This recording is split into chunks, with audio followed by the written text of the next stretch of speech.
परम शांति, बेहद के बेहद की परम परम परम महाशांति, महाशांति, महाशांति। आज हम एक बहुत ही गहरा चर्चा करने जा रहे हैं, उसको ध्यान से सुनिए। हम सब वो चर्चा में जैसे जैसे आगे बढ़ते जाएंगे, हम सभी का स्थिति भी बहुत उच्च अवस्था में जाएगा। हम यहाँ ज्ञान की चर्चा कर रहे हैं अपने स्वरूप को इमर्ज करने के लिए। हम सभी प्रवृत्ति मार्ग में हैं और हमें प्रवृत्ति मार्ग में परम शांति की अनुभव भी करना है। ये कैसा संभव होगा, उसकी विश्लेषण करेंगे। चलते फिरते आत्मस्वरूप कैसा अनुभव करें, ब्रह्म ज्ञान का अर्थ क्या है, ये सब बेहद की ज्ञान से विश्लेषण करेंगे।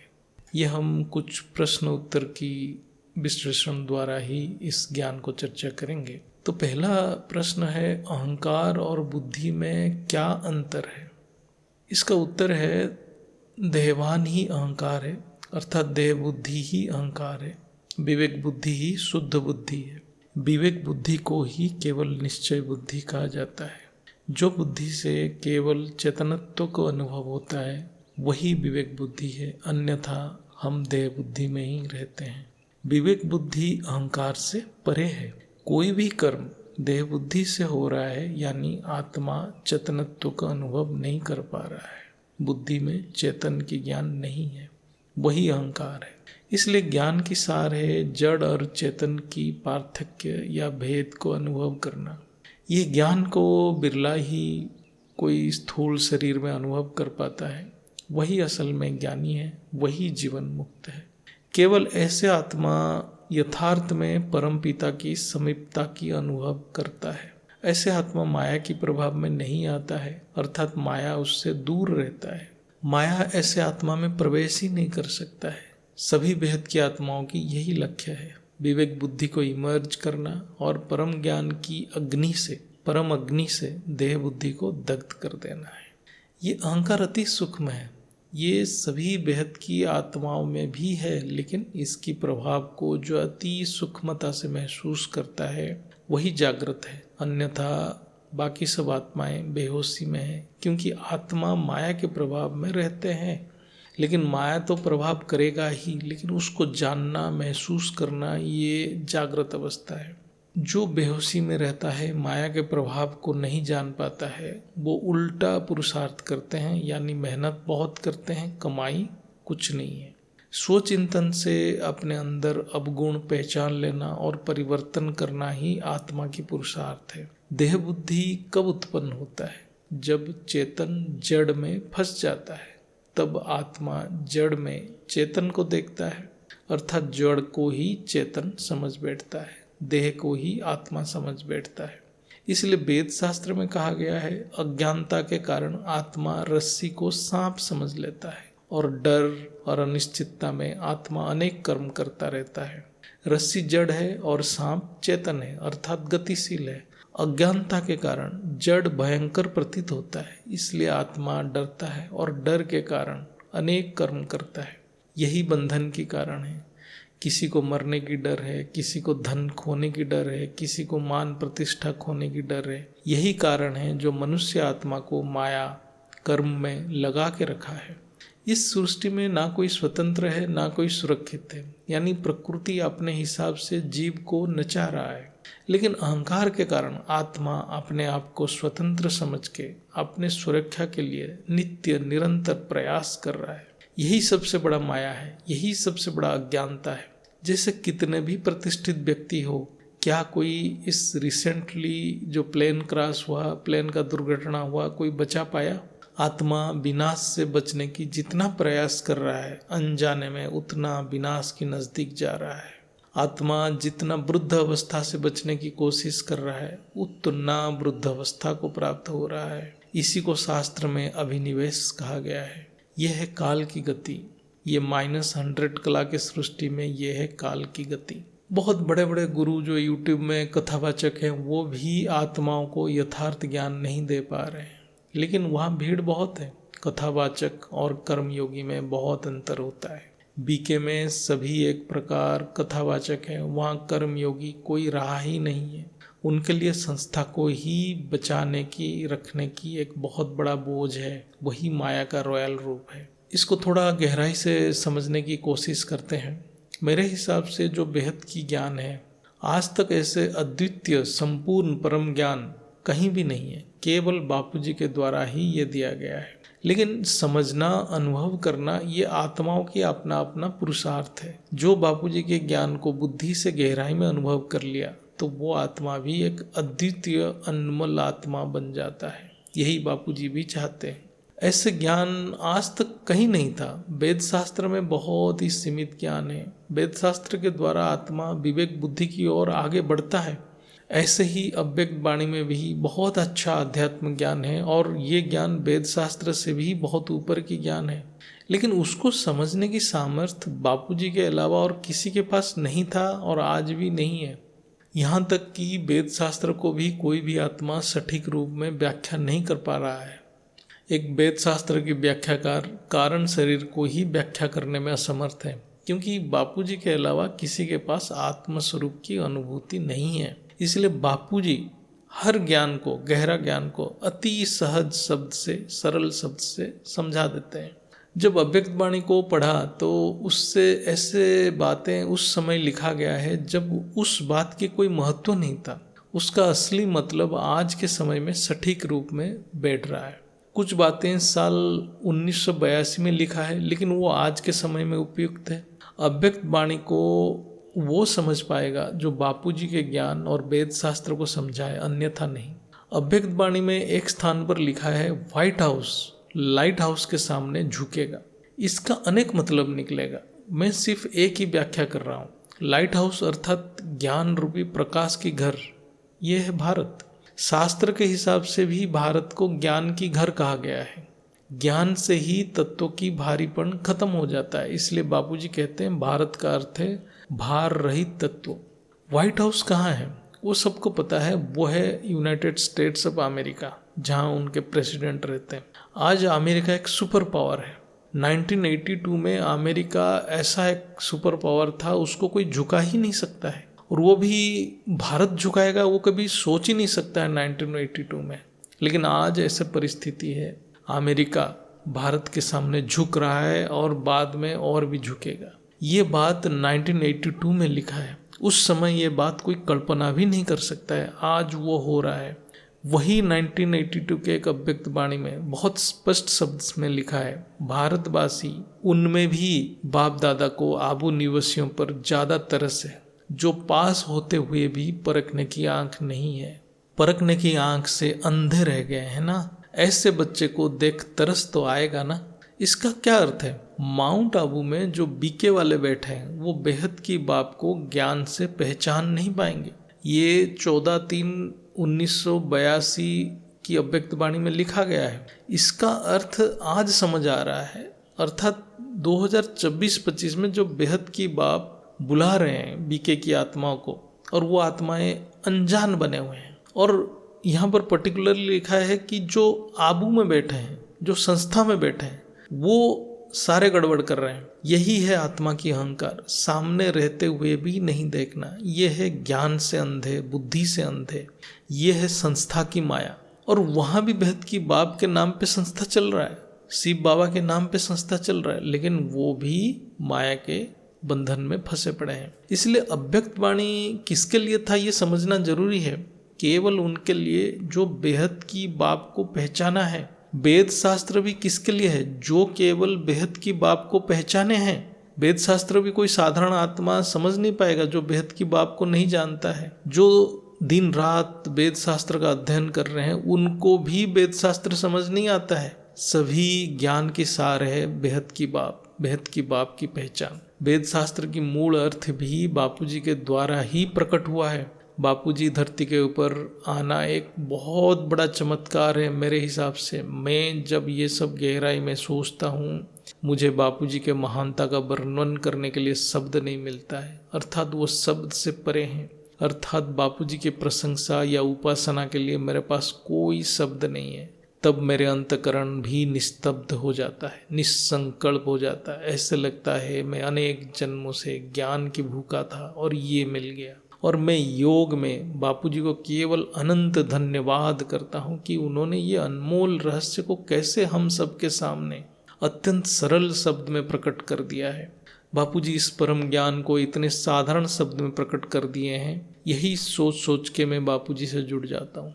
मैं जो सोचता हूँ कि मैं आज मनुष्य रूप में बापूजी के इस परम ज्ञान को ग्रहण करने में समर्थ हूँ, अर्थात प्रकृति की ऐसा संयोग और कृपा बना कि मुझ जैसे आत्मा बापूजी के इस ज्ञान को समझने में समर्थ हो रहा है, ये मेरे अनन्य भाग्य है और बापूजी से हर पल आभार प्रकट कर रहा हूँ। ये मेरे लिए एक बहुत बड़ा चमत्कार है। यही मेरे लिए योग स्थित अवस्था है। सच में देखा जाए तो मुझे योग की विधि ज़्यादा समझ नहीं आता। मैं सिर्फ बापूजी के ज्ञान और बापूजी के दिव्यता को ही ज्ञान से सोचता रहता हूँ और आश्चर्यचकित हो जाता हूँ, ये कैसे हो रहा है।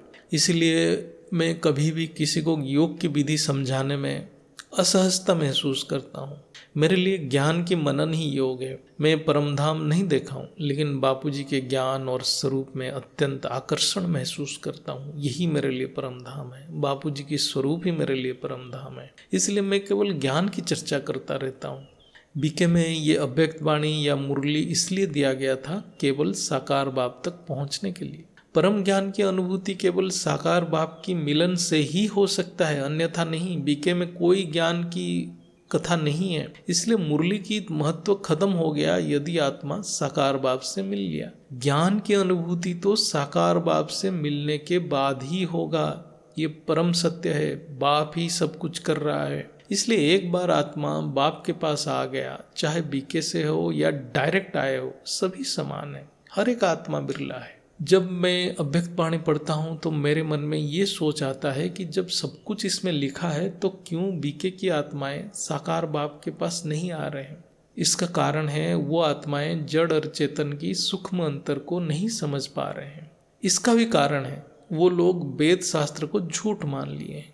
इस स्थूल शरीर में एक जीवात्मा के लिए मैं एक पॉइंट ऑफ लाइट हूँ, ये कहना और प्रत्यक्ष अनुभव करने में बहुत अंतर है। इसलिए बीके की आत्माएं धीरे धीरे समय के साथ अहंकार के प्रभाव में आए और माया में फंसते गए। ये भी शायद ड्रामा की पार्ट होगा। ये सब रहस्य से भरा हुआ है। हमें सिर्फ साक्षी दृष्टा बन के हर चीज को गहराई में मनन मंथन करना है। ये आज बीके की आत्मा वेद शास्त्र को झूठ कहने से वो मन बुद्धि संस्कार को भी समझ नहीं पा रहे। वो आत्मा एक बिंदी कह रहे हैं, लेकिन इसको अनुभव करने का सामर्थ्य भी नहीं है उनके पास। यही कारण है आज बीके की आत्माएं त्याग तपस्या के अर्थ को स्थूल में ले लिए और इतने त्याग तपस्या के बावजूद मृत्यु के बाद सूक्ष्म जगत में भी भटक रहे हैं। ये अनेक आत्माओं के साथ हो रहा है, केवल बीके की नहीं, इवन भक्ति मार्ग में भी हो रहा है। क्योंकि ज्ञान की सही परख नहीं होने से आत्मा जीवन मुक्ति को प्राप्त नहीं हो पाता है। असल में देखा जाए तो यदि आत्मा वेद शास्त्र की ज्ञान को नहीं समझेगा तो वो बापूजी के परम ज्ञान में पुरुषार्थ नहीं कर सकता है। ये मेरा अनुभव है। ये यहाँ धरती के नियम है। इसलिए ये वेद शास्त्र की ज्ञान को बापूजी ने अनंत भाई के द्वारा रात में जो 10 से 11 योग होता है उसके माध्यम से संपूर्ण रूप से दिए हैं। और उसी से मुझे भी प्रेरणा मिला कि वेद शास्त्र को पढ़ने के लिए। मैं भी पहले नहीं पढ़ा था। बापूजी ये जानते हैं बिना वेद शास्त्र की ज्ञान स्थूल शरीर वाला आत्मा में विवेक बुद्धि जागृत नहीं होगा। कितना भी पॉइंट ऑफ लाइट कहो या लाइट के सामने बैठो, कुछ नहीं होने वाला है। बापूजी की बात अलग है। वो तो स्वयं परमपिता है। वो मल्टीवर्स की उद्धार के लिए, केवल मल्टीवर्स के उद्धार के लिए धरती पे आए हुए हैं। समग्र सृष्टि के उद्धार के लिए आए हैं। वो अपने अनादि स्वरूप से अति अनायास कभी भी जोड़ सकते हैं। ये जो वेद शास्त्र में लिखा है जो शब्द है वो अचिंत्य है, वो स्वयंभू है, वो अद्वितीय है, ये सब बापूजी के लिए ही है। ये समझना बहुत जरूरी है। बुद्धि से समझना बहुत जरूरी है। जो ये बुद्धि से समझ भी गया वो जन्म मृत्यु की चक्र से निकल जाएगा। वो जीवन मुक्ति या मुक्ति किसी को भी प्राप्त करेगा। क्योंकि कोई भी आत्मा मुक्ति को भी प्राप्त नहीं हो रहा है इस धरती के ऊपर। और बुद्धि से जो बापूजी के ये दिव्य अवतार को समझ गया वो भी जन्म मृत्यु से मुक्त हो जाएगा। ये भी भगवत गीता में लिखा गया है। बीके आज के समय में सनातन ज्ञान से संपूर्ण रूप से विमुख हो चुके हैं। पहला तो वो वेद शास्त्र और पुराण इत्यादि को झूठ साबित कर रहे हैं। ये बहुत ही बड़ा विकर्म है। दूसरा, गृहस्थ आश्रम को भी बदनाम कर चुके हैं ब्रह्मचर्य और पवित्रता के नाम पर। सनातन ज्ञान के आधार है वेद शास्त्र और गृहस्थ आश्रम में दाम्पत्य जीवन में कर्मयोगी बन के रहना। सनातन से विमुख होने से आज भी के निराकार की उपासना कर रहा है और अपने आप को पॉइंट ऑफ लाइट सोच के ध्यान लगा रहा है। इससे आत्मा धीरे धीरे विधर्मी बनने लगे और ज्यादा माया में फंसने लगे। आज के समय में जो अन्य मजहब इत्यादि में निराकार की उपासना कर रहे हैं उनका क्या हाल है वो सब जानते हैं। जैसे जो आत्मा सारे जहां का नूर कह रहे हैं, गॉड इज लाइट कह रहे हैं, उनकी हालत क्या है? वो लड़ रहे हैं, वर्चस्व स्थापन करके लड़ रहे हैं, कैसे कैसे विक्रम कर रहे हैं, सभी देख रहे हैं। ऐसे विधर्मी आत्मा आज 3rd वर्ल्ड वॉर करने की तैयारी कर रहे हैं। ऐसे आत्मा केवल विनाश की संकल्प कर सकते हैं। ये सबको समझना बहुत जरूरी है। निराकार की उपासना करना कोई साधारण बात नहीं है।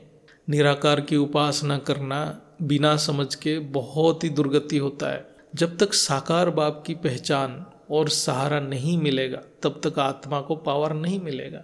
ऐसे में आत्मा निराकार की उपासना से अहंकार में फंस जाता है।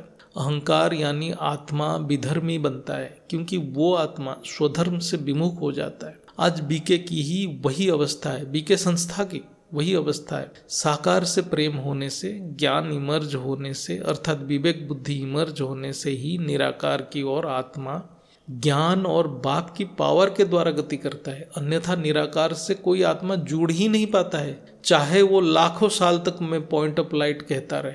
इसलिए आज जैसे विधर्मी आत्माएं सबसे ज्यादा भूत प्रेत बन रहे हैं, ऐसे ही बीके भी संपूर्ण रूप से भूत प्रेत की प्रभाव में है।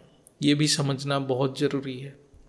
ये सब चर्चा की सारांश है कि जड़ चेतन के भेद के द्वारा ही आत्मा की बुद्धि साकार से निराकार की ओर गति करता है और तभी विवेक बुद्धि जागृत होता है और तभी आत्मा अहंकार से मुक्त होकर मायाजीत बनता है। यही एक ही विधि है। बिना साकार भाव से जुड़े आत्मा वेद शास्त्र को भी समझ नहीं पाएगा और जब तक जड़ चेतन की भेद को समझ नहीं पाएगा तब तक निराकार से पावर भी नहीं मिलेगा। ये एक परम सत्य है। ज्ञान की समझ और पावर दोनों बाप की सहयोग से ही या सहायता से ही संभव है, अन्यथा नहीं है। ये मेरा व्यक्तिगत अनुभव है। अहंकार ही अलबेलापन के कारण है, अहंकार ही पंच विकार के कारण है, सभी भोग की इच्छा के कारण भी अहंकार है, मोह के कारण भी अहंकार है। जहाँ अहंकार है ये पंच विकार एक साथ में रहेगा, यही माया का रूप है। जब तक अहंकार है आत्मा अलबेलापन, विकार, इच्छा, मोह से मुक्त हो ही नहीं सकता है, चाहे कितना भी कोशिश कर ले, कितना भी ज्ञान को स्थूल रूप में समझ ले, कितना भी अध्ययन कर ले। आज बीके में यही हालत है। इस मल्टीवर्स के मालिक जो 100 कला की पावर वाला एक आत्मा है वो भी ज्ञान के अभाव में अहंकार में आ गए हैं और मल्टीवर्स आज -100 कला की एक ब्लैक होल बन गया है। इससे कोई भी अनुमान लगा सकता है अहंकार कितना सूक्ष्म है और कितना खतरनाक है। अहंकार हटते ही आत्मा अपने स्वरूप में स्थित हो जाता है। अहंकार अंतिम बाधा है सेल्फ रियलाइजेशन के लिए। देह बुद्धि दग्ध करना ही पड़ेगा। यहाँ याद रखना है, बुद्धि को दग्ध करना है, स्थूल देह को नहीं। मृत्यु के बाद स्थूल देह जल जाता है या दफन हो जाता है, लेकिन देह बुद्धि रहता है जो और एक नया देह की निर्माण करता है। इसलिए आत्मा मरने के बाद भूत प्रेत बनते हैं। जो पक्का सनातनी भक्ति मार्ग में है वो मोह से मुक्त हो जाते हैं, लेकिन ये विधर्मी और निराकार को उपासना करने वाले को मुक्ति नहीं मिलता है। अशरीरी की अर्थ है देह बुद्धि से मुक्त होना। देह बुद्धि की अर्थ है जड़ बुद्धि। यदि कोई हमें असम्मान कर रहा है तो वो हमारे शरीर को कर रहा है, आत्मा को नहीं, क्योंकि आत्मा ये सबसे परे है। इसलिए देह बुद्धि से केवल ज्ञान के मनन द्वारा और बेहद की बाप की पावर द्वारा ही मुक्ति मिलेगा। गृहस्थ आश्रम को त्यागने से देह बुद्धि से मुक्ति नहीं मिलता है। सबसे श्रेष्ठ त्याग है देह बुद्धि की त्याग। देह बुद्धि त्याग करते ही आत्मा हल्का हो जाता है और ऑटोमेटिक विवेक बुद्धि जागृत होता है। जब तक देह बुद्धि है हम तीनों गुणों के प्रभाव में रहते हैं। इसलिए ज्ञान में है केवल नॉलेज सुनना नहीं है, नॉलेज फुल बनना है। अर्थात ज्ञान मनन से ज्ञान को सबकॉन्शियस माइंड यानी अवचेतन मन में एब्जॉर्ब करते रहना है और ज्ञान को व्यवहार में प्रैक्टिकली लाना है, तभी देह बुद्धि त्याग होगा। देह बुद्धि ही अहंकार के कारण है। ज्ञानियों की देह बुद्धि अति सूक्ष्म रूप में रहता है। कुछ उदाहरण नीचे देते हैं। जैसे हम सभी YouTube वीडियो बना रहे हैं और हम सोच रहे हैं कि हमारा ज्ञान सबसे अच्छा है और हम चाहते हैं कि हमारा वीडियो ज़्यादा से ज़्यादा वायरल हो और हमारा प्रतिष्ठा बढ़े, तो ये देह बुद्धि है। हमारा पहचान बढ़े, ये भी देह बुद्धि है। यदि केवल हम ये संकल्प कर रहे हैं कि ये ज्ञान किसी एक खोजी आत्मा के पास पहुंच जाए, उसके जीवन परिवर्तन हो जाए, विश्व का कल्याण हो जाए, ये विवेक बुद्धि है। इसलिए हमें अपने आप को परखना है, हम कर क्या रहे हैं। दूसरा, जो ये सोच रहा है कि मैं बेहद की बाप का संतान हूँ, लेकिन अन्य आत्माएं साधारण हद की आत्माएं हैं, ये भी देह बुद्धि है। अर्थात अपने आप को दिव्य मानना, लेकिन अन्य आत्माओं को जड़ रूप में देखना, ये भी जड़ बुद्धि की प्रभाव है, ये अहंकार है, ये देह बुद्धि है। ऐसे हर परिस्थिति में अपने आप को जज करते रहना है, अपने बुद्धि के ऊपर अति सूक्ष्मता से अटेंशन रखना है और देह बुद्धि को त्याग करते जाना है। तभी बाप का रूप इमर्ज होगा या पॉइंट ऑफ लाइट अनुभव होगा। नहीं तो पॉइंट ऑफ लाइट केवल शब्द में ही रहेगा। मैं बाप का रूप धारण कर लिया हूँ कहने से बाप का रूप धारण नहीं हो जाता है। क्या हमारा अंतःकरण इसके लिए तैयार है? क्या हम देह बुद्धि से संपूर्ण रूप से मुक्त हो गए हैं? ये प्रश्न अपने आप को पूछना है। ये अपने आप में शुद्ध बुद्धि से बहुत निष्ठापूर्वक और निरंतर देखते रहना है। ज्ञान से आत्मस्वरूप को कैसे अनुभव करें, ये दूसरा प्रश्न है। इसका उत्तर है, इसके ऊपर हम बहुत चर्चा किए हैं। बापूजी, माँ जी भी बहुत इसके ऊपर समझाए हैं। ये ज्ञान का बेसिक है। इसको वेद, ये जो आत्मस्वरूप को वेद में तुरिया या तुरियातीत अवस्था कहा जाता है। ठीक है, वो तो शब्द है जिसको हम पहले भी चर्चा किए हैं कि जो जागृत, स्वप्न और सुषुप्ति से भी परे है। ये तुरिया अवस्था अर्थात अनकॉन्शियस या सुपर कॉन्शियस माइंड हमारे अंदर हर एक अवस्था की साक्षी है।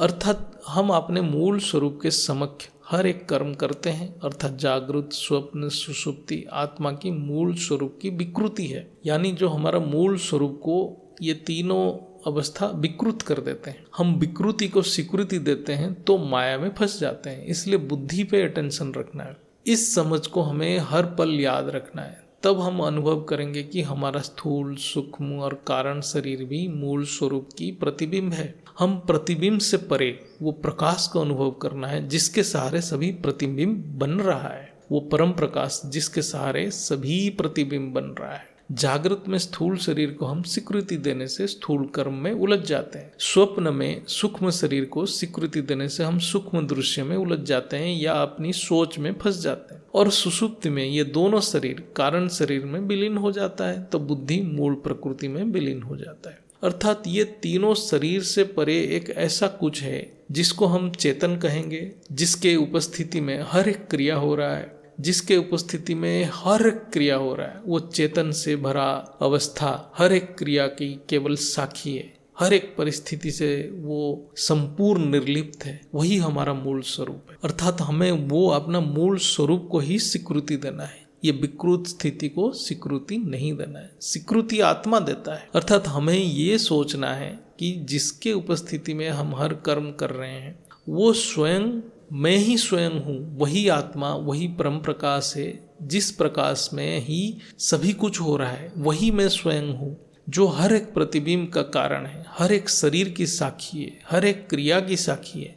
लेकिन मैं स्वयं ये सबसे निर्लिप्त हूँ। जैसे सूर्य की किरण में धरती में हर एक क्रिया हो रहा है और सूर्य की किरण हर एक घटना या क्रिया की साक्षी है, लेकिन सूर्य की किरण कोई प्रतिक्रिया नहीं कर रहा है। सूर्य की किरण की उपस्थिति हर एक दृश्य दिख रहा है। ऐसे मैं स्वयं प्रकाश स्वरूप हूँ जिसके उपस्थिति में सब कुछ हो रहा है। ये हम चलते फिरते महसूस करते रहेंगे तो ये हमारे स्थिति को अच्छा करता रहेगा, शुद्ध करता रहेगा।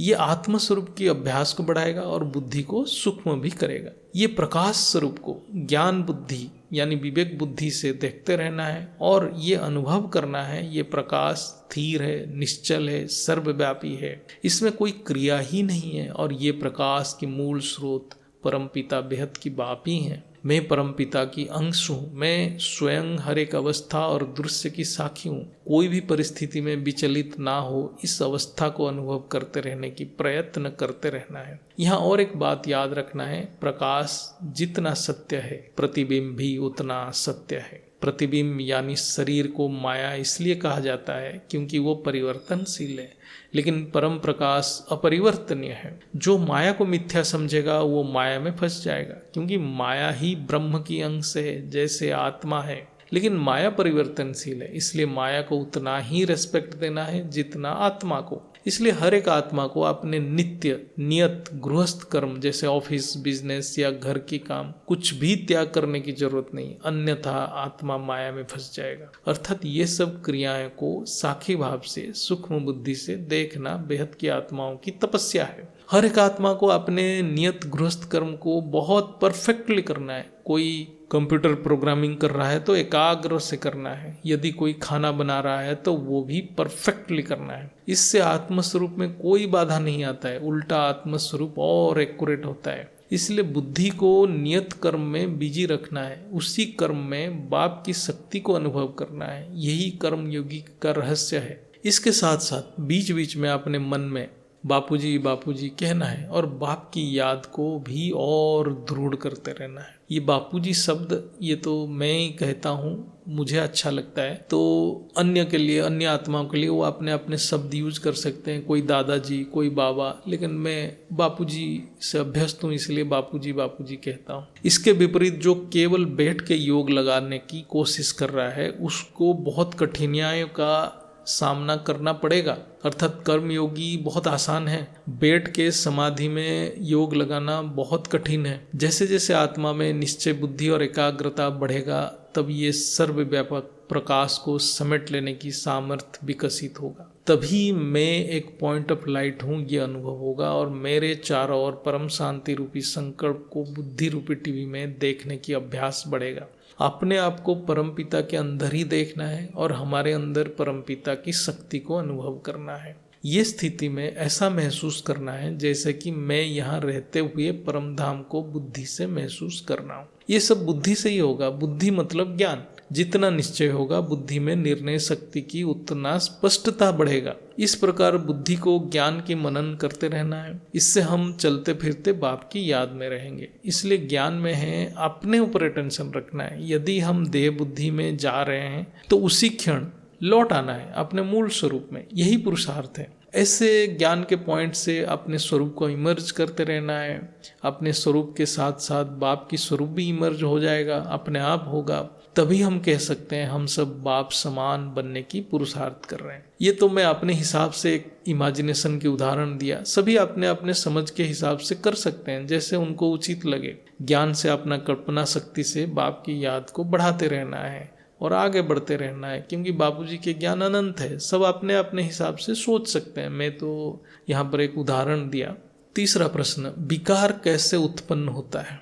उत्तर, हर एक विकार के कारण अहंकार है और अहंकार के कारण देह बुद्धि है। देह बुद्धि के कारण है अज्ञानता। कर्म आत्मा को नहीं बांधता है, देह बुद्धि बांधता है, अज्ञानता बांधता है। कर्म कभी बंधन नहीं बनाता। अज्ञानता से कोई भी कर्म बंधन बनता है। बेहद की बाप भी कर्म कर रहे हैं, वो नित्य मुक्त हैं। ऐसे ही हमें बनना है। यही ज्ञान की सार है, यही है बाप समान बनने की पुरुषार्थ। अहंकार से मुक्ति केवल ज्ञान द्वारा ही संभव है, वो भी परम ज्ञान जो बेहद की बाप दिए हैं, बापूजी दिए हैं। केवल बेहद की परम ज्ञान द्वारा ही पुरुष और प्रकृति के मूल स्वरूप की प्रत्यक्षता हो सकता है। इवन कितना भी वेद शास्त्र पढ़ो, प्रत्यक्षता नहीं होगा पुरुष प्रकृति की भेद, वो अति सूक्ष्म है। बेहद की बाप की कृपा से ही होगा, जिसको हम आत्मस्वरूप कहते हैं। लेकिन उसका पुरुषार्थ निरंतर करना है। सबसे प्रथम विकार है अहंकार। अहंकार से मोह की जन्म होता है, ये दूसरा विकार है। मोह की अर्थ है असत्य यानी माया के प्रति आकर्षित होना। यहाँ बैलेंस रखना जरूरी है। माया को मिथ्या नहीं कहना है और आकर्षित भी नहीं होना है। ये जो बुद्धिस्ट हैं, शंकराचार्य और अन्य खोजी हैं जिनको संपूर्ण ज्ञान समझ नहीं आया, वो माया को मिथ्या कह के गृहस्थ से संन्यास ले लिए, लेकिन वो भी माया से मुक्त नहीं हो पाए। माया उतना ही वास्तविक है जितना ब्रह्म है, इसलिए माया मिथ्या नहीं है, माया परिवर्तनशील है। जब आत्मा अज्ञानता के कारण ये सोचता है आनंद बाहर से मिलता है, तत्व से मिलता है, प्रकृति से मिलता है, तब आत्मा सुख की खोज में परमपिता से विमुख हो जाता है और बाहर से सुख प्राप्त करने की प्रयास करता है। जैसे देह और देह की संबंधी से सुख की प्राप्ति की प्रयत्न मनुष्य करता रहता है, लेकिन असल में दुख मिलता है क्योंकि सुख उसके अंदर है। जब आत्मा अनुभव करता है कि वो खुद चेतन है परमपिता के अंग से, तब वो मोह से मुक्त होता है। मोह से मुक्त होने का यही एक ही उपाय है। मोह से लोभ उत्पन्न होता है। लोभ यानी मुझे सब कुछ ज्यादा चाहिए, यही लोभ है। जैसे बेहद की आत्मा भी संकल्प करते हैं कि मुझे ज्यादा पावर चाहिए, प्रशंसा चाहिए, ये भी बेहद की आत्माओं की मोह है क्योंकि आत्मा अज्ञानता के कारण सीमित हो गया है, लेकिन वो असल में अनंत शक्ति का मालिक है। जब अज्ञानता के कारण अनंत सत्ता से आत्मा कट ऑफ हो जाता है, अर्थात अनंत से बिछुड़ जाता है, यानी अनंत से वियोग हो जाता है, तभी लोभ उत्पन्न होता है। जब आत्मा योग द्वारा, ज्ञान द्वारा अनंत सत्ता से जुड़ जाता है, वो इस विकार से मुक्त हो जाता है। मोह से मुक्त होने का यही एक ही उपाय है। लोभ से काम वासना जागृत होता है, अर्थात आत्मा में भोग प्रवृत्ति या भोग की संकल्प लोभ से ही उत्पन्न होता है। यही कारण है मन की गति अति तीव्र होने लगता है, इससे मन विकृत हो जाता है। ये अवस्था आत्मा को तमो की ओर ले जाता है, अंधकार की ओर ले जाता है। जब आत्मा में काम वासना इत्यादि उत्पन्न हो रहा है, इसका मतलब आत्मा में बहुत डैमेज हो गया है। काम वासना अर्थात आत्मा अज्ञानता की चरम सीमा पे है। चंचल मन अंतकरण में उद्वेग उत्पन्न करता है और आत्मा अशांत हो जाता है और अति कष्ट अनुभव करता है। काम वासना से हम अपने आप को कष्ट देते हैं, ये समझना जरूरी है। अपने आप को भी कष्ट देना भी हिंसा है। अहिंसा की असली अर्थ है न अन्य आत्मा को न खुद को कष्ट देना, तभी हम डबल अहिंसक बनेंगे। तो यहाँ से हम पता कर सकते हैं कि हम काम वासना से कैसे मुक्त हो सकते हैं, कि उसका कारण जानेंगे तब हम मुक्त हो पाएंगे। क्योंकि काम वासना हमें आनंद नहीं दे रहा है, हमें कष्ट दे रहा है, ये समझना बहुत जरूरी है। तो काम वासना से मुक्त होने का यही एक ही विधि है, ज्ञान। काम वासना से क्रोध उत्पन्न होता है, अर्थात जब काम वासना में बाधा आता है तो क्रोध अग्नि उत्पन्न होता है। क्रोध अग्नि से आत्मा जलता है तो आत्मा संपूर्ण डैमेज हो जाता है, पूरा क्षतिग्रस्त हो जाता है। जैसे इलेक्ट्रिक शॉक लगने से शरीर विकृत हो जाता है, ऐसे ही क्रोध से आत्मा विकृत हो जाता है। असल में बुद्धि विकृत हो जाता है, अर्थात बुद्धि भ्रष्ट हो जाता है। ये विकार उत्पन्न होने की एक सीक्वेंस है। यहाँ जो हम चर्चा किए हैं कि विकार कैसे सीक्वेंस में उत्पन्न हो रहा है, अर्थात पहले आत्मा में अहंकार आता है, अहंकार से मोह आता है, मोह से लोभ उत्पन्न होता है, लोभ से काम वासना उत्पन्न होता है और अंत में काम वासना से क्रोध उत्पन्न होता है। यदि किसी में क्रोध है तो जान लो उसमें काम वासना गुप्त रूप में है, सुप्त रूप में है, वो कभी भी जागृत हो सकता है। ये सभी विकार अति सूक्ष्म रूप में अंतकरण में कार्य करते रहते हैं और आत्मा की चेतन शक्ति को नष्ट कर देते हैं और आत्मा को जलाकर काला कर देते हैं, अर्थात बुद्धि को तमो प्रधान बना देते हैं। ये प्रोसेस को समझने से अपने आप को हम एनालिसिस कर सकते हैं, आत्मनिरीक्षण कर सकते हैं, वृथा अहंकार से मुक्त हो सकते हैं। भक्ति मार्ग में भी काम विकार से मुक्ति के लिए बहुत तपस्या करते हैं। बेहद की आत्माओं को तो करना ही है। ये स्थूल माया है, फिर सूक्ष्म में महामाया है, इसलिए देवता भी लड़ते हैं, भोगी बनते हैं। अहंकार और मोह सूक्ष्म में महामाया की रूप लेते हैं। काम क्रोध लोभ इत्यादि स्थूल माया है। मोह और अहंकार सूक्ष्म में भी बहुत रहता है, इसलिए अहंकार अत्यंत सूक्ष्म विकार है। इससे कोई बिरला ही मुक्त हो सकता है। मल्टीवर्स की मालिक तो छोड़ो, बहुत पावरफुल आत्मा भी इससे बच नहीं पाते। जो अहंकार से मुक्त है वही केवल बेहद की जीवन मुक्त आत्मा है। ये मन में ज्ञान से समझ लेना है। इसका एक ही औषधि है, बेहद की परम ज्ञान की मनन। बेहद की परम ज्ञान की मनन, बाप की याद, उसके अलावा अहंकार से मुक्त होना असंभव है। अव्यक्त वाणी में कुछ उपाय है माया से बचने के लिए, इसको हम यहाँ संक्षिप्त में चर्चा करते हैं। माया के दरवाजा बंद करना है तो दरवाजा में 2 ताला लगाना है। एक है याद, दूसरा है सेवा, अर्थात बाप की याद और बाप की सेवा। बाप की याद ज्ञान की मनन से होता है और बाप की सेवा परम शांति संकल्प से होगा। विकार मुक्त रहने के लिए यही एक ही विधि है। अहंकार से मुक्ति ही जीवन मुक्ति है, ये समझना बहुत जरूरी है। कोई जीवन मुक्ति बनना चाहता है, प्राप्त करना चाहता है, वो अवस्था को महसूस करना चाहता है, पहले अहंकार से मुक्त होना है। वो पुरुषार्थ है।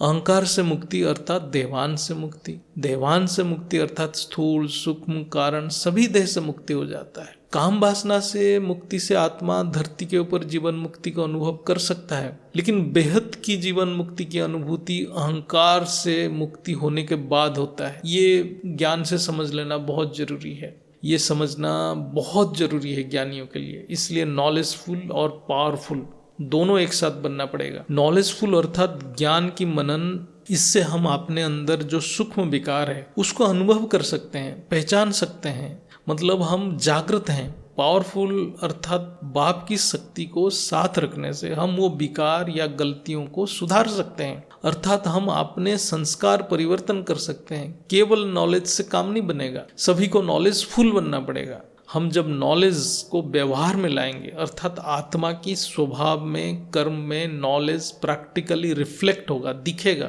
तभी हम उस आत्मा को नॉलेजफुल कहेंगे, अन्यथा नहीं। केवल ज्ञान सुनने से नहीं होगा। जब हम बाप की पावर को संस्कार परिवर्तन में यूज करेंगे, अर्थात संकल्प को एक दिशा दे सकेंगे, तभी हम उस आत्मा को पावरफुल कहेंगे, अन्यथा नहीं है। वो कितने कला का है इम्पोर्टेंट नहीं है, वो ज्ञान को समझ के संकल्प को दिशा दे पा रहा है, तभी वो आत्मा पावरफुल है। इसको समझना बहुत जरूरी है।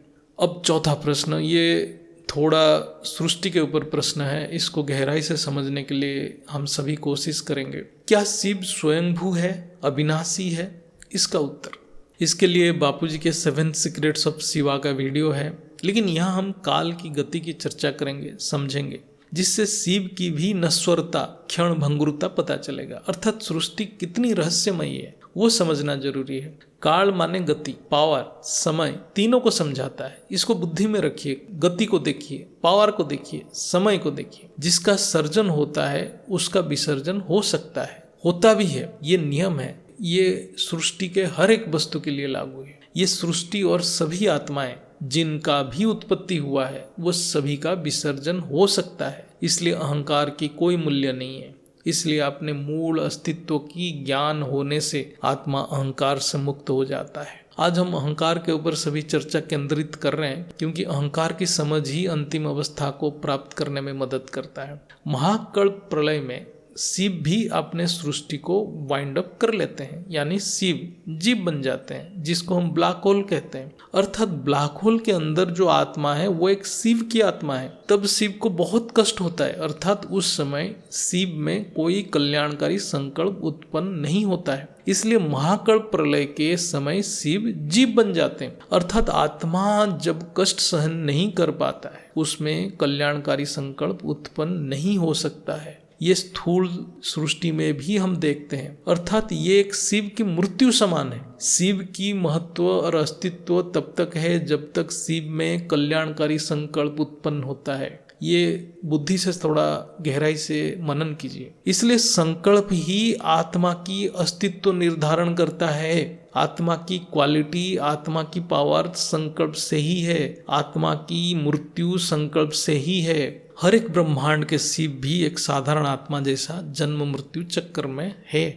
लेकिन समय की प्रवाह और समय चक्र, ये दोनों समय चक्र और समय की प्रभाव एक मनुष्य आत्मा के लिए और एक शिव के लिए अलग अलग है, जिसको हम टाइम डायलेशन कहते हैं। ऐसे ही हर डायमेंशन में जन्म मृत्यु हो रहा है। यहाँ स्थूल जगत में हम केवल स्थूल शरीर की मृत्यु को देखते हैं। अन्य आयाम में संकल्पों से सूक्ष्म शरीर की भी मृत्यु होता रहता है, यानी कारण शरीर भी मृत्यु को प्राप्त होता है जब संकल्प की पतन हो जाता है, संकल्प तमो प्रधान हो जाता है। अर्थात संकल्प की गुणवत्ता में कमी आया तो वो आत्मा निचले आयाम में गिर जाना है, वो उस आत्मा की मृत्यु है। इसलिए बेहद की आत्मा के लिए धरती के ऊपर के जीवन मृत्यु समान ही है। क्या ये हर एक बेहद की आत्मा अनुभव करने में समर्थ है, ये अपने आप को पूछना है। लेकिन अभी बेहद की बाप के साथ बेहद की आत्माएं कार्य करने के लिए अवतरित हुए हैं, इसलिए अभी ये सब ना सोचना है, केवल अपना ड्यूटी करना है।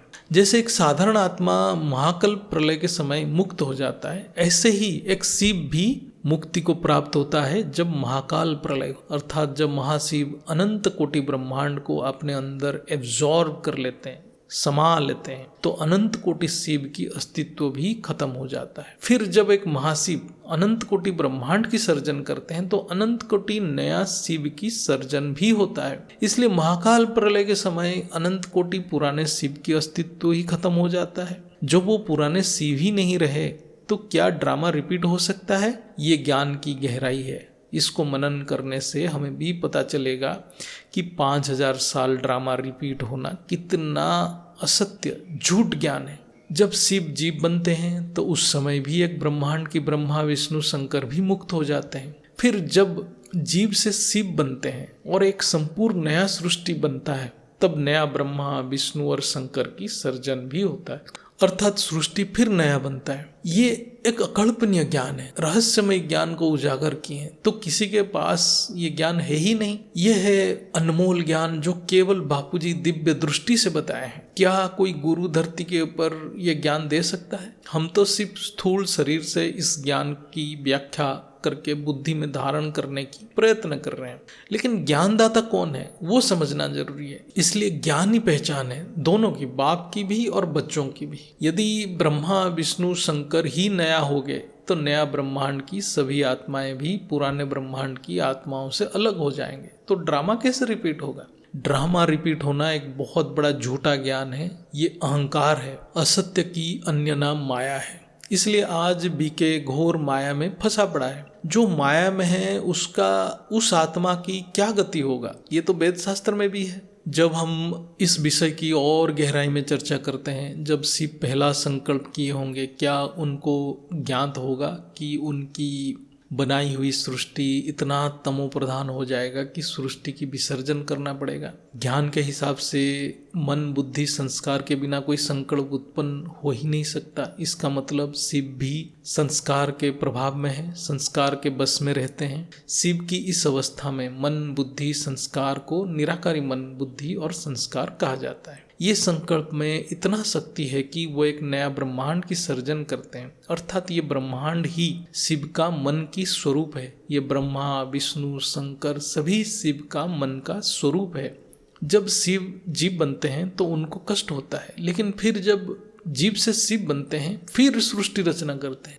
यहाँ पर हमें सोचना है क्यों वो फिर सृष्टि रचना करते हैं, जब उनको पता है कि ये सृष्टि की पतन होता है और उनको भी जलन होता है, उनको भी कष्ट होता है, मृत्यु समान अनुभव होता है, वो खुद जीव बन जाते हैं, तो क्यों बनाते हैं वो सृष्टि? इसका उत्तर है एक शिव भी अपने संस्कार से सर्जन करने के लिए मजबूर हैं। संस्कार अति सूक्ष्म है, शिव को भी कर्म करने में मजबूर कर देता है। धरती के ऊपर आत्माओं की क्या चर्चा करना है। आज जो गुरु गोसाई बैठे हैं वो सभी अपने अपने संस्कारों के हिसाब से ज्ञान बांट रहे हैं, कर्म कर रहे हैं, बंधन बना रहे हैं। इसका मतलब अभी बापूजी जो ज्ञान दे रहे हैं ये ज्ञान किसी के पास नहीं है, चाहे वो शिव हो या महाशिव हो या कितने भी उच्च आयाम में हो, कितने भी ऊपर के आयाम में चले जाओ या कितने भी पावरफुल आत्मा हो, ये परिवर्तन के ज्ञान धारण करना और एक्यूरेटली समझना किसी के बस की बात नहीं है। ये ज्ञान केवल बापूजी दे रहे हैं और यहाँ बेहद की आत्मा अपने बुद्धि के हिसाब से जितना हो सके समझने की प्रयास कर रहे हैं, प्रयत्न कर रहे हैं, कोशिश कर रहे हैं। यदि शिव की संस्कार परिवर्तन हो जाए तो वो कभी भी स्थूल सृष्टि बनने नहीं देगा। यही है परिवर्तन की ज्ञान। लेकिन ये ज्ञान सृष्टि की किसी भी आयाम में नहीं है, ये केवल बापूजी ने पहली बार इस धरती पे प्रकट किए हैं। इसलिए जो बीके की आत्माएं हैं जो ड्रामा में फंसे पड़े हैं और बापूजी को पहचान नहीं पा रहे, उनका कैसे संस्कार परिवर्तन हो सकता है? वो हो ही नहीं सकता है। यह भी सोचने वाली बात है। बाप के सहायता से कोई बिरला ही, इवन जो जिसको बाप भी सहयोग कर रहा है उनमें भी कोई बिरला ही संस्कार परिवर्तन कर सकता है। बेहद की बाप से समर्पण के बिना संस्कार परिवर्तन असंभव है। समर्पण बुद्धि से ही होना है, समर्पण केवल बुद्धि से ही होना है। जब ज्ञान ही समझ नहीं आ रहा है तो क्या समर्पण होगा? इस चर्चा की और एक आयाम को विश्लेषण करते हैं। जब शिव सृष्टि की प्रारंभ करते हैं संकल्पों से, तब उनका मन संपूर्ण निराकारी होगा। लेकिन जैसे सर्जन की पहली इच्छा उत्पन्न हुआ तो वो संपूर्ण सत्व प्रधान बना, मन सत्व प्रधान बना। यानी निराकारी मन एक संकल्प करने से सत्व प्रधान बनता है। शिव के लिए पहला संकल्प के बाद बाकी संकल्प उसके बाद जो संकल्प निराकारी शिव नहीं करते हैं, वो अन्य रचनाएं करते हैं। जो शिव ने जो रचना करते हैं वो रचनाएं संकल्प करते हैं। पहला संकल्प जो निराकारी अवस्था में हुआ वो शिव के थे, लेकिन उसके बाद जो संकल्प होता है वो शिव की रचनाएं करते हैं। लेकिन शिव के रचना के अंदर जो आत्मा की शक्ति है वो शक्ति भी शिव की है। इनडायरेक्टली जो रचना की संकल्प है उसकी प्रभाव भी शिव जी के ऊपर होता है, निराकारी शिव के ऊपर होता है। अर्थात ये जो पहला संकल्प की शक्ति आगे बढ़ते गया, यही है काल की शक्ति, काल की गति। ये बुद्धि से समझना जरूरी है। अर्थात शिव की संकल्प की गति ही काल की गति या शक्ति है। ये धीरे धीरे सत्व से रजो और फिर रजो से तमो बनता है। इसीलिए अंतिम स्थिति में ब्लैक होल बन जाते हैं शिव। जैसे सृष्टि तमो बनता है तो शिव की मन भी तमो बन जाता है। जब शिव में पावर खत्म हो जाता है तब शिव की मन अत्यंत तमो बनता है। तभी शिव सृष्टि विसर्जन के निर्णय लेते हैं। कालांतर में शिव की निराकारी शुद्ध मन तमो बन जाता है। अर्थात एक शिव भी सृष्टि की रहस्यमयी महाशिव की महाप्रकृति की नियम से बच नहीं पाते हैं। जैसे शिव की मन तमो बनता है, ऐसे ही एक साधारण आत्मा की भी मन तमो बन जाता है जब उसकी आत्मा में पावर खत्म हो जाता है। ये चर्चा करने की अर्थ है, अभी जो बेहद की आत्माएं संस्कार परिवर्तन की पुरुषार्थ कर रहे हैं वो कोई साधारण पुरुषार्थ नहीं है। केवल मैं आत्मा हूँ कहने से या मैं पॉइंट ऑफ लाइट हूँ और लाइट के नीचे बैठा हूँ कहने से संस्कार परिवर्तन नहीं होगा। इसलिए संपूर्ण बेहद की सृष्टि को समझना पड़ेगा। केवल ये कह देने से नहीं होगा कि मैं 21 पीढ़ी की सृष्टि समझ गया हूँ। ये अत्यंत गहन ज्ञान है। ये सृष्टि की हर आयाम में जो पुरुष प्रकृति की गहरा रहस्य छुपा है उसको अंतकरण में धारण करना पड़ेगा। इसलिए बेहद की आत्माओं से भी कोई बिरला ही बापूजी को ज्ञान से पहचान पाएगा। उसके लिए पुरुषार्थ करना पड़ेगा। बापूजी जो इस रहस्यमयी बेहद की अविनाशी परम ज्ञान को इस स्थूल सृष्टि में इमर्ज किए हैं और शब्द से प्रकट किए हैं, ये एक असंभव कार्य है, बुद्धि से परे है। हम जैसे आत्माओं के लिए ये तो समझ की बाहर है। इसलिए ज्ञान में है असंभव को संभव केवल बेहद की बाप ऑलमाइटी ऑथोरिटी कर सकते हैं और उन्हीं ने किए हैं। यही उनकी पहचान है। जो आत्मा इतना ही महसूस कर लिया है वो बापूजी के पावर के कवच में आ जाएगा। बेहद का बाप एक बहुत ही बड़ा रहस्य यानी राज है। ये अनंत रहस्य है। इसको संपूर्ण रूप से प्रकट कर ही नहीं सकता कोई भी आत्मा। जो इस राज को जितनी गहराई में जानेगा वो उतना एक्यूरेट राज योगी बनेगा, राज योगी नहीं बनेगा। बेहद की ज्ञान की तुलना में इस धरती पे कोई ज्ञान ही नहीं है। धरती पे कोई ज्ञान ही नहीं है। जैसे ये ज्ञान बेहद की ज्ञान अद्वितीय है, ऐसे ही ज्ञानदाता भी अद्वितीय है। वही केवल स्वयंभू है, बाकी सब की सर्जन हुआ है। जिसका भी सर्जन हुआ है उसका विसर्जन हो सकता है, चाहे वो कितना भी पावरफुल है। वो लाखों कला का या करोड़ों कला का भी आत्मा की विसर्जन हो सकता है यदि वो किसी काम का नहीं रहा तो। बेहद की बाप की निर्णय सर्वोपरि है। ये सृष्टि की नियम है। इसलिए कहा जाता है उसके मर्जी के बिना एक पत्ता नहीं हिलता। अर्थात ऑलमाइटी पत्ता नहीं हिलाते हैं, प्रकृति की नियम पत्ता हिला रहा है। जब महाकाल प्रलय होता है तब शिव आपने तमो प्रधान मन को प्रलय कर देते हैं। तब मन में इतना नेगेटिविटी होता है, एक शिव के मन में इतना नेगेटिविटी होता है कि मन में अग्नि तत्व की प्रबलता उत्पन्न होता है, जो उनकी स्थूल मन यानी स्थूल जगत को संपूर्ण रूप से जला देता है, दग्ध कर देता है। जब स्थूल जगत ध्वंस हो जाता है तो फिर परम अग्नि से उनकी सूक्ष्म मन और कारण मन में जितने भी सृष्टि है उसको भी जला देता है। अंत में उनकी मन बुद्धि में प्रवेश करता है और बुद्धि मूल प्रकृति में प्रवेश करता है। तब उनकी मूल प्रकृति में केवल नकारात्मक शक्ति से भरा रहता है। उनकी मूल प्रकृति की नकारात्मकता ही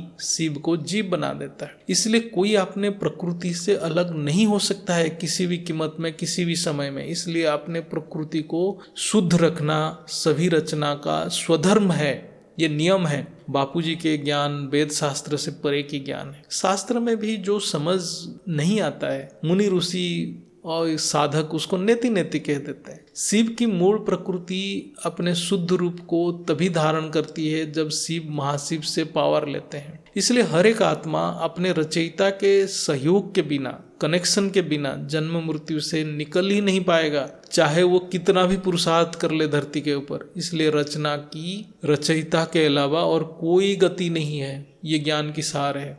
संक्षिप्त में शिव की मन की गति काल की गति है। हर एक आत्मा की मन की गति उस आत्मा की समय निर्धारण करता है। ऐसे ही शिव की मन की गति एक ब्रह्मांड की समय निर्धारण करता है। अब आते हैं 5वां प्रश्न, क्या कोई आत्मा बेहद की बाप की रूप धारण कर सकता है? इसको हम सभी चर्चा करेंगे, ये सभी का अपना अपना अनुभूति होगा। यह तो मैं एक ज्ञान की चर्चा कर रहा हूँ। इसका उत्तर है बेहद की बाप अद्वितीय है, उसके जैसा कोई है ही नहीं, उसके रूप को धारण करना असंभव है। जैसे बहुत आत्मा अभ्यास करते हैं, मैं बेहद की बाप की रूप धारण कर लिया हूँ और सोचते हैं ये मेरी आत्मस्वरूप है। ये उनके लिए सच है, उनको जितना समझ है उतना धारण किए हैं। ये कहना और बुद्धि से अनुभव करने में भी बहुत पार्थक्य है। जो आत्माएं बेहद की बाप की साकार रूप को जानते हैं, उसमें भी ज्ञान से कितने जानते हैं वो महत्वपूर्ण है। बीके से जो आत्माएं आते हैं, अव्यक्त वाणी या मुरली के सहारे आते हैं और वो बेहद की बाप की साकार रूप में निश्चय बुद्धि हो जाते हैं। और अन्य आत्माएं जो डायरेक्ट आते हैं वो भी ज्ञान से विश्लेषण करके निश्चय बुद्धि हो जाते हैं। तो जो मुरली से निश्चय होते हैं और जो ज्ञान से निश्चय होते हैं, दोनों को बाप की पावर मिलता ही है, लेकिन जितना निश्चय होते हैं उतना मिलता है। एक बार आत्मा बेहद की बाप की साकार रूप को जान लिया तो वो सभी आत्माएं समान है, लेकिन ज्ञान की गहराई अथाह है, बेहद है। जिसकी जितनी ज्ञान है उतने परसेंटेज में बेहद की बाप की गुण उस आत्मा में दिखेगा। आत्मा बुद्धि से बेहद की बाप को कितना ज्ञान की गहराई में देख रहा है वो महत्वपूर्ण है। ये ज्ञान अव्यक्त है। वो पुरुषार्थी आत्मा खुद भी शब्द में अपना अनुभव बता भी नहीं सकता है, इसलिए ज्ञान अति गुप्त है।